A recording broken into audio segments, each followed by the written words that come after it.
ಮಾನವೀಯ ಸ್ನೇಹಿತರ ಒಕ್ಕೂಟ ಕೊಡಗು. ಜಿಲ್ಲಾ ವಾರ್ತೆ ಓದುತ್ತಿರುವವರು Indira H Kakkabbe. Kodagu press club day ಪ್ರಯುಕ್ತ ಪತ್ರಕರ್ತರಿಗೆ ಜಿಲ್ಲಾ ಮಟ್ಟದ ಒಳಾಂಗಣ ಕ್ರೀಡಾಕೂಟ ನಗರದ ಪತ್ರಿಕಾ ಭವನ ಸಭಾಂಗಣದಲ್ಲಿ ನಡೆಯಿತು. ಕ್ರೀಡಾಕೂಟಕ್ಕೆ ಕರ್ನಾಟಕ ಕಾರ್ಯನಿರತ ಪತ್ರಕರ್ತರ ಸಂಘದ ನಿರ್ದೇಶಕಿ ಬಿಆರ್ ಸವಿತಾ ರೈ ಚಾಲನೆ ನೀಡಿದರು. ಬಳಿಕ ಮಾತನಾಡಿದ ಅವರು, ಕೊಡಗು ಪ್ರೆಸ್ ಕ್ಲಬ್ ವತಿಯಿಂದ ಕ್ರೀಡಾಕೂಟದೊಂದಿಗೆ ವಿಭಿನ್ನ ಕಾರ್ಯಕ್ರಮಗಳನ್ನು ಹಮ್ಮಿಕೊಳ್ಳಲಾಗುತ್ತಿದೆ. ಪತ್ರಕರ್ತರು ಕ್ರೀಡಾಕೂಟದಲ್ಲಿ ಪಾಲ್ಗೊಳ್ಳುವುದರಿಂದ ಆರೋಗ್ಯ ಸುಧಾರಿಸಿಕೊಳ್ಳಲು ಸಾಧ್ಯವಾಗಲಿದೆ. ಮಹಿಳೆಯರಿಗೂ ಪಾಲ್ಗೊಳ್ಳಲು ಅವಕಾಶ ಕಲ್ಪಿಸಿರುವುದು ಉತ್ತಮ ಬೆಳವಣಿಗೆ ಎಂದರು. ಮಕ್ಕಳಲ್ಲಿ ಕನ್ನಡ ಪ್ರೇಮವನ್ನು ಕಡ್ಡಾಯವಾಗಿ ಬೆಳೆಸಿ ಎಂದು ಪೊನ್ನಂಪೇಟೆ ತಾಲೂಕು ಕನ್ನಡ ಸಾಹಿತ್ಯ ಪ್ರಥಮ ಸಮ್ಮೇಳನ ಅಧ್ಯಕ್ಷರಾದ ಟಿ.ಎಸ್. ಗೋಪಾಲ್ ಅವರು ಕರೆ ನೀಡಿದ್ದಾರೆ. ಪೊನ್ನಂಪೇಟೆ ತಾಲೂಕಿನ ಹುದಿಕೇರಿಯ ಜನತಾ ಪ್ರೌಢಶಾಲಾ ಮೈದಾನದ ಕೂರ್ಗ್ ಸ್ಟಾರ್ ಚೆಕ್ಕೆರ ಅಪ್ಪಯ್ಯ ವೇದಿಕೆಯಲ್ಲಿ ಇಂದು ನಡೆದ ತಾಲೂಕು ಪ್ರಥಮ ಕನ್ನಡ ಸಾಹಿತ್ಯ ಸಮ್ಮೇಳನದ ಅಧ್ಯಕ್ಷತೆ ವಹಿಸಿ ಅವರು ಮಾತನಾಡಿದರು. ಕನ್ನಡ ಭಾಷೆಗೆ ಸುಮಾರು 2000ಕ್ಕೂ ಹೆಚ್ಚು ವರ್ಷಗಳ ಇತಿಹಾಸವಿದ್ದು, ತನ್ನದೇ ಆದ ಪ್ರಾಚೀನ ಇತಿಹಾಸ ಹೊಂದಿದೆ. ದಕ್ಷಿಣ ಭಾರತದ ದ್ರಾವಿಡ ಭಾಷೆಗಳಲ್ಲಿ ಕನ್ನಡ ಸೊಗಸಾದ ಭಾಷೆಯಾಗಿದ್ದು, ಮಕ್ಕಳಿಗೆ ಕನ್ನಡ ಭಾಷೆಯನ್ನು ಸರಳೀಕರಿಸಿ ಕಲಿಸುವಂತಾಗಬೇಕು ಎಂದು ಸಲಹೆ ನೀಡಿದರು.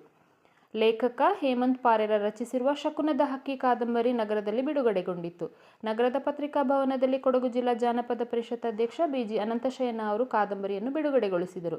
ನಂತರ ಮಾತನಾಡಿದ ಅವರು, ಗ್ರಾಮೀಣ ಸೊಗಡನ್ನು ಪ್ರೀತಿಸುವ ಕಾದಂಬರಿಗಳು ಹೆಚ್ಚು ಹೆಚ್ಚು ಬರಬೇಕು ಎಂದರು.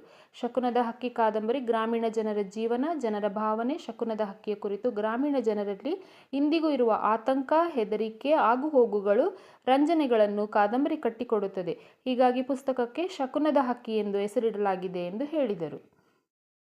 ಸರ್ಕಾರಿ ಶಾಲೆಗಳನ್ನು ಕಡೆಗಣಿಸದೆ ಅವುಗಳನ್ನು ಉಳಿಸಿ ಬೆಳೆಸುವ ಜವಾಬ್ದಾರಿ ಸಮಾಜದ ಮೇಲಿದೆ. ಸರ್ಕಾರಿ ಶಾಲೆಗಳಲ್ಲಿ ಶಿಕ್ಷಣ ಪಡೆದು ಉತ್ತಮ ಸಾಧನೆ ಮಾಡಿದ ವಿದ್ಯಾರ್ಥಿಗಳು ಮುಂದಿನ ಪೀಳಿಗೆಗೆ ಮಾದರಿಯಾಗಬೇಕು ಎಂದು ಲೀಡಿಂಗ್ ಎಡ್ಜ್ ಸಂಸ್ಥೆಯ ಮುಖ್ಯಸ್ಥ ಪ್ರಸನ್ನ ಎಡಿಕೇರಿ ಹೇಳಿದರು. ಕೊಡಗು ಜಿಲ್ಲಾ ಕಾರ್ಯನಿರತ ಪತ್ರಕರ್ತರ ಸಂಘದ ತಾಲೂಕು ಘಟಕದ ವತಿಯಿಂದ ಪಟ್ಟಣದ ಪತ್ರಿಕಾ ಭವನದಲ್ಲಿ ನಡೆದ ಸೋಮವಾರಪೇಟೆ ತಾಲೂಕು ವ್ಯಾಪ್ತಿಯಲ್ಲಿ ಸರ್ಕಾರಿ ಶಾಲೆಗಳಲ್ಲಿ ವ್ಯಾಸಂಗ ಮಾಡಿ ಎಸ್ಎಸ್ಎಲ್ಸಿ ಹಾಗೂ ಪಿಯುಸಿಯಲ್ಲಿ ಅತಿ ಹೆಚ್ಚು ಅಂಕಗಳನ್ನು ಪಡೆದ ವಿದ್ಯಾರ್ಥಿಗಳಿಗೆ ಪ್ರತಿಭಾ ಪುರಸ್ಕಾರ ಕಾರ್ಯಕ್ರಮದಲ್ಲಿ ಉದ್ಘಾಟನೆ ನೆರವೇರಿಸಿ ಅವರು ಮಾತನಾಡಿದರು. ಮೂರ್ನಾಡು 33/11 ಕೆವಿ ವಿದ್ಯುತ್ ವಿತರಣಾ ಉಪಕೇಂದ್ರದ ಕೇಂದ್ರದಿಂದ ಹೊರಹೊಮ್ಮುವ F3 ಮೂರ್ನಾಡು ಫೀಡರ್ನಲ್ಲಿ ಜೂನ್ 2ರಂದು ಬೆಳಗ್ಗೆ 10ರಿಂದ ಸಂಜೆ 5 ಗಂಟೆಯವರೆಗೆ ಕೊಡಗು ಜಾಲ ಬಲವರ್ಧನೆ ಹಾಗೂ ಮಳೆಗಾಲ ಮುಂಜಾಗ್ರತಾ ಕಾಮಗಾರಿ ಕೈಗೆತ್ತಿಕೊಳ್ಳುತ್ತಿರುವುದರಿಂದ ಈ ಮಾರ್ಗದಿಂದ ವಿದ್ಯುತ್ ಸರಬರಾಜಾಗುವ ಮೂರ್ನಾಡು ಟೌನ್, ಮುತ್ತಾರ್ಮುಡಿ, ಕುಂಬಳದಾಳು, ಕಿಗ್ಗಾಲು, ಕಬಡಗೇರಿ ಹಾಗೂ ಸುತ್ತಮುತ್ತಲಿನ ಪ್ರದೇಶದಲ್ಲಿ ವಿದ್ಯುತ್ ಸರಬರಾಜಿನಲ್ಲಿ ವ್ಯತ್ಯಯವಾಗಲಿದೆ.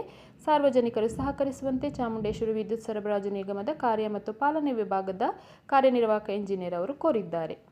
ವಿಶ್ವ ಪರಿಸರ ದಿನಾಚರಣೆ 2026ರ ಅಂಗವಾಗಿ ಕರ್ನಾಟಕ ರಾಜ್ಯ ಮಾಲಿನ್ಯ ನಿಯಂತ್ರಣ ಮಂಡಳಿಯ ಪ್ರಾದೇಶಿಕ ಕಚೇರಿ ಕೊಡಗು ವತಿಯಿಂದ ಪ್ರಕೃತಿಯಿಂದ ಸ್ಫೂರ್ತಿ, ಹವಾಮಾನಕ್ಕಾಗಿ ನಮ್ಮ ಭವಿಷ್ಯಕ್ಕಾಗಿ ಕುರಿತು ಪ್ರಾಥಮಿಕ ಮತ್ತು ಪ್ರೌಢಶಾಲಾ ಮಕ್ಕಳಿಗಾಗಿ ಚಿತ್ರಕಲೆ ಸ್ಪರ್ಧೆ ಹಾಗೂ ಪ್ರೌಢಶಾಲಾ ಮಕ್ಕಳಿಗಾಗಿ ಪ್ರಬಂಧ ಸ್ಪರ್ಧೆಯು ಜೂನ್ 2ರಂದು ನಾಳೆ ಬೆಳಿಗ್ಗೆ 9:30 ಗಂಟೆಗೆ ನಗರದ ಸರ್ಕಾರಿ ಪದವಿ ಪೂರ್ವ ಕಾಲೇಜು ಪ್ರೌಢಶಾಲೆ ವಿಭಾಗದ ಜಿಮ್ನಾಸ್ಟಿಕ್ ಹಾಲ್ನಲ್ಲಿ ನಡೆಯುತ್ತೆ.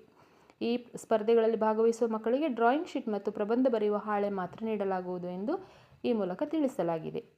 ಕೊಡಗು ಜಿಲ್ಲೆಯಾದ್ಯಂತ ಮುಂಗಾರು ಮಳೆ ಗಾಳಿ ಪ್ರಾರಂಭವಾಗಿದ್ದು, ಮಳೆ ಹಾನಿಯಿಂದಾಗಿ ವಿದ್ಯುತ್ ಸರಬರಾಜಿನಲ್ಲಿ ಹೆಚ್ಚಿನ ಪ್ರಮಾಣದ ಅಡಚಣೆಗಳು ಉಂಟಾಗುತ್ತಿದ್ದು, ವಿದ್ಯುತ್ ಅವಘಡಗಳು ಉಂಟಾಗುವ ಸಾಧ್ಯತೆ ಹೆಚ್ಚಾಗಿರುತ್ತದೆ. ಸಾರ್ವಜನಿಕರು ಯಾವುದೇ ರೀತಿಯ ವಿದ್ಯುತ್ ಜಾಲದ ವ್ಯತ್ಯಯಗಳನ್ನು ಗಮನಿಸಿದಲ್ಲಿ ಸ್ವತಃ ಕ್ರಮ ಕೈಗೊಳ್ಳದೆ ತಕ್ಷಣ ಚಾಮುಂಡೇಶ್ವರಿ ವಿದ್ಯುತ್ ಸರಬರಾಜು ನಿಗಮದ ಈ ಕೆಳಗಿನ ದೂರವಾಣಿ ಸಂಖ್ಯೆಗಳಲ್ಲಿ ತಮ್ಮ ದೂರುಗಳನ್ನು ದಾಖಲಿಸುವಂತೆ ಕೋರಿದೆ. ಗ್ರಾಹಕರು ಸಂಪರ್ಕಿಸಲು ಸಾಧ್ಯವಾಗದಿದ್ದಲ್ಲಿ ಪರ್ಯಾಯವಾಗಿ ವಾಟ್ಸಪ್ ಮೂಲಕ ಫೋಟೋ ಸಂದೇಶಗಳನ್ನು ನೀಡಬಹುದಾಗಿದೆ.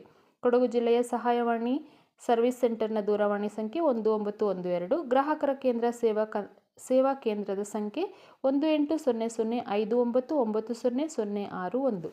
ಇಲ್ಲಿಗೆ ಜಿಲ್ಲಾ ವಾರ್ತೆ ಮುಕ್ತಾಯವಾಯಿತು.